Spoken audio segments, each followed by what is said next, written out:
جنوب مشرقی لندن کی کاؤنٹی برکشائر کے علاقے ریڈنگ میں ہونے والے چاقو حملے کو پولیس نے دہشت گردی کا واقعہ قرار دے دیا ہے۔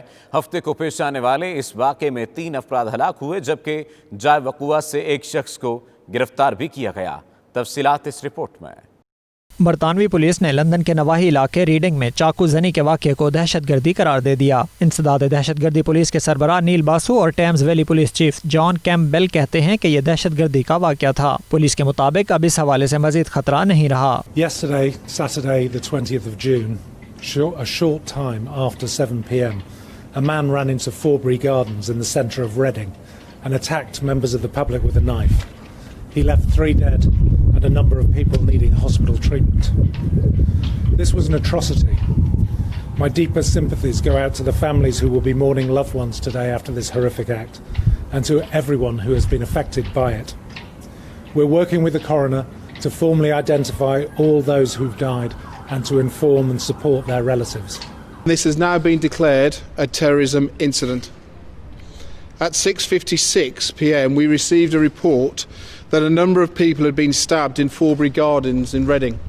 چاقو زنی کا یہ واقعہ ریڈنگ کے فوربری گارڈنز میں ہفتے کی شام پیش آیا، جہاں حملہ آور نے پارک میں بیٹھے لوگوں کو خنجر کے وار کر کے بے دردی سے قتل اور زخمی کیا۔ پولیس نے ایک شخص کو حراست میں بھی لیا ہے جس کا تعلق لیبیا سے بتایا جاتا ہے۔ وزیر اعظم بورس جانسن نے کہا ہے کہ ان کی ہمدردیاں حملے میں متاثر ہونے والے افراد کے ساتھ ہیں۔ انہوں نے ایمرجنسی سروس کے اہلکاروں کی بروقت کارروائی پر ان کا شکریہ بھی ادا کیا۔ Well, I'm appalled and sickened that people should lose their lives in this way, and our thoughts are very much with the families and friends of the victims today. I've obviously talked to the Chief Constable of Thames Valley Police, thanked him and his officers for their bravery in tackling the suspect. We now have someone in custody. The police must get on with their job, get to the bottom of exactly what happened. وزیر داخلہ پریتی پٹیل نے اپنی tweet میں کہا ہے کہ انہیں اس حادثے پر گہری تشویش ہے۔ اپوزیشن لیڈر سٹارمر نے واقعے کو خوفناک قرار دیا ہے۔ Really upset and worried about this, united in their grief, and all of our thoughts are with those that have lost someone in this. دوسری جانب بلیک لائیو میٹرز کے منتظمین کا کہنا ہے کہ ان کے مظاہرے کا اس واقعے سے کوئی تعلق نہیں۔ نعیمہ حسن نے کہا جن افراد نے بھی اس مظاہرے میں حصہ لیا وہ سب محفوظ ہیں اور وقت سے پہلے گھر چلے گئے تھے۔ لندن کا ہائیڈ پارک نسل پرستی کے خلاف مظاہرہ کرنے والے سینکڑوں افراد سے بھر گیا۔ مظاہرین نے نسل پرستی اور تعصب کے خلاف شدید نعرے بازی کی، جبکہ امریکہ میں پولیس کے ہاتھوں ہلاک ہونے والے سیاہ فام شہری جارج فلائیڈ کے انتقال پر اظہار ہمدردی بھی کیا۔ یہ رپورٹ دیکھیے۔ لندن کے ہائیڈ پارک میں مسلسل چوتھے ہفتے نسل پرستی کے خلاف احتجاجی مظاہرہ ہوا، جس میں سینکڑوں افراد شریک ہوئے اور نسل پرستی کی شدید مذمت کی۔ اس موقع پر مظاہرین نے نسل پرستی اور تعصب کی مخالفت پر مبنی پلے کارڈز اٹھا رکھے تھے۔ مظاہرین نے انصاف نہیں تو امن نہیں اور بلیک لائیو میٹرز کے نعرے بھی لگائے۔ امریکہ میں سیاہ فام شہری جارج فلائیڈ کی پولیس کے ہاتھوں ہلاکت کے بعد سے برطانیہ بھر میں مظاہرے ہو رہے ہیں، جن میں ہزاروں افراد نے شرکت کی۔ اس دوران کئی نسل پرست شخصیات کے مجسموں کو بھی اکھاڑ پھینکا گیا۔ سعودی عرب میں سابق وزیر اعظم محترمہ بینظیر بھٹو شہید کی سالگرہ کی تقریب آن لائن منعقد کی گئی، جس میں پارٹی رہنماؤں اور جیالوں نے بی بی شہید کو شاندار الفاظ میں خراج عقیدت پیش کیا۔ تفصیلات عمیر علی کی اس رپورٹ میں۔ آن لائن تقریب میں مقررین نے کہا کہ محترمہ بینظیر بھٹو شہید براعظم ایشیا کی سب سے بڑی لیڈر بن کر ابھری۔ انہوں نے جمہوریت کے فروغ کے لیے بے پناہ جدوجہد کی اور کبھی جمہوری اقتدار پر کوئی سودا نہیں کیا اور عوامی لیڈر ہونے کا ثبوت دیا۔ آن لائن اجلاس سے پاکستان پیپلز پارٹی مڈل ایسٹ کے جنرل سیکرٹری محمد خالد رانا اور صدر ریاض ریجن احسن عباسی نے کہا کہ پیپلز پارٹی نے قیام پاکستان کے بعد عوام کو سیاسی شعور دیا اور انہیں اپنے حقوق سے روشناس کروایا۔ محترمہ بینظیر عوام کی بات کرتی تھیں اور عوامی طاقت کے ذریعے پاکستان میں جمہوریت کی مضبوطی کے ساتھ سماجی اور اقتصادی تبدیلیوں کی خواہاں تھیں اور آج بلاول بھٹو ان کے نقش قدم پر چل رہا ہے۔ اس وقت جو دو پارٹیاں ہیں وہ دونوں نمائندگی کرتی ہیں اپر کلاس کی، تاجر کلاس کی، آپ کے فیوڈل لارڈز کی، ذمہ داروں کی، ان کی نمائندگی کرتی ہیں۔ بیسیکلی ان میں سے غربا کی نمائندگی کرنے والی کوئی جماعت نہیں، اور وہ واحد پیپلز پارٹی ہے جس کا منشور غربا کے ساتھ ہے۔ ہم نے لوگوں کی کردار کشی نہیں کرنی، ہم نے کسی کی ذات پر بات نہیں کرنی، پاکستان کو ہم نے سوشل ڈیموکریسی پہ چلانا ہے۔ تقریب سے تصور چودھری، ریاض راٹھور، وسیم ساجد، عدیل رانا، قاضی اسحاق میمن، فرح احسن، نجمہ جلانی، یونس ابو غالب اور دیگر نے بھی خطاب کیا۔ PIA نے پاکستان قونصلیٹ کے ساتھ مل کر متحدہ عرب امارات سے فضائی آپریشن بحال کر دیا۔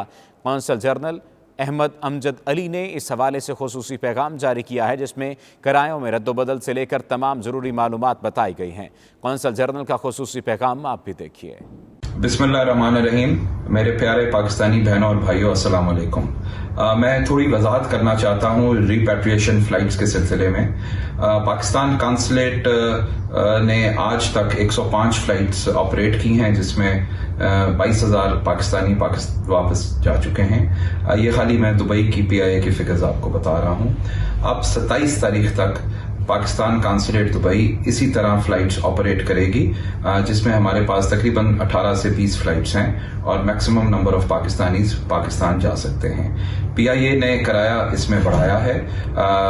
پنجاب اور پشاور کے لیے کرایہ جو ہے اب 1470 درہم ہے اکانومی کا اور 2200 بزنس کلاس کا ہے۔ اسی طرح کراچی کے لیے کرایہ جو ہے وہ 1270 درہم ہے اور بزنس کلاس کا 1900 درہم ہے۔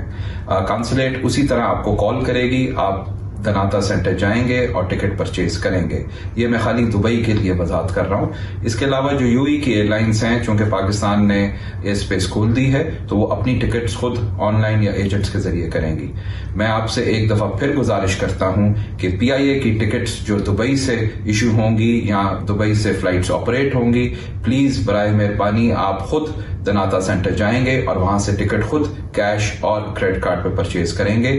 کوئی ایجنٹ دبئی سے PIA کی ٹکٹ ایشو کرنے کا مجاز نہیں ہے۔ برائے مہربانی نہ تو آن لائن پیسے ٹرانسفر کریں کسی کو اور نہ ہی کسی کو فالتو پیسے دیں۔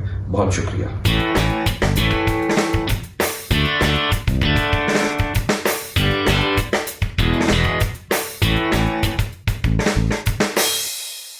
ترکی کے شہر استنبول میں Os Istanbul group of company کے تعاون سے کبڈی میچ کے پروگرام کا انعقاد کیا گیا، جس میں پاکستانی کمیونٹی نے بڑھ چڑھ کر حصہ لیا۔ عاطف بٹ کی یہ رپورٹ دیکھیے۔ استنبول کے علاقے ارنوت-کوئی کے مقامی اسٹیڈیم میں کبڈی میچ کا انعقاد کیا گیا، جس میں پاکستانی کمیونٹی کی کثیر تعداد نے شرکت کی۔ پروگرام کا مقصد پاکستانی کمیونٹی میں کھیلوں کا شعور اجاگر کرنا تھا۔ کبڈی میچ میں متعدد ٹیموں نے حصہ لیا۔ مجھے انتہائی خوشی ہو رہی ہے کہ استنبول ترکی میں پہلی دفعہ ہماری پاکستانی کمیونٹی کے لیے آپ نے جو اتنے کم شارٹ وقت میں اتنا اچھا مینیج کیا اور ہمارے یہاں پر اپنے کتنے ہزاروں کے حساب سے پاکستانی ہیں۔ میں چاہوں گا کہ اس طرح کے ایونٹس ہونے چاہیے۔ This type of events definitely must be in a regular routine here so that Pakistani community feels togetherness and they have the sportsman spirit. It builds up the teamwork and it assures that we are not alone here.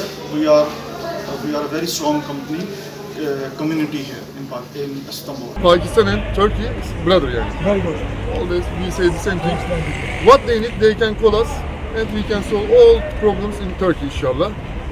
And also thank you very much for 392. Kabaddi کا match میں نے اپنی زندگی میں پہلی بار دیکھا ہے، تو مجھے اچھا لگا اور اسی طرح آہستہ آہستہ چیزیں امپروو ہونی چاہیے، جس میں ہم پاکستانی کمیونٹی کو اکٹھا کریں، دیکھیں وہ کیا کھیل رہے ہیں، کیا ان کی صلاحیت ہے اور کس طرح وہ آگے امپروومنٹ کر سکتے ہیں۔ کبڈی کا پروگرام بڑا دلچسپ رہا۔ مقامی بزنس مین شیخ عامر کا کہنا تھا حکومتی سطح پر ایسے کھیلوں کے پروگرام کا انعقاد کرنا چاہیے تاکہ نوجوانوں میں کھیلوں کا شعور پیدا ہو سکے اور وہ تندرست و توانا رہ سکیں۔ پاکستانی کمیونٹی نے کبڈی میچ کو خوب انجوائے کیا اور استنبول گروپ آف کمپنی کے ڈائریکٹر اوور قہرمان اور مہمان گرامی کمانڈر ریٹائرڈ رانا محمد قمر ضیاء اور بزنس مین شیخ عامر نے کھلاڑیوں میں ٹرافیز اور نقد انعامات تقسیم کیے۔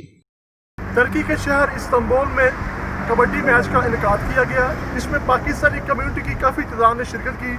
ترکی کی تاریخ کا یہ پہلا میچ ہے جس کو Os Istanbul group of company نے ارینج کیا۔ لوگوں نے نیک خواہشات کا اظہار کیا۔ عاطف بٹ 92 نیوز ترکی۔ اس کے ساتھ ہی نیوز اسٹوڈیو سے فی الوقت اتنا ہے۔ باخبر رہیے اور دیکھتے رہیے 92 نیوز UK۔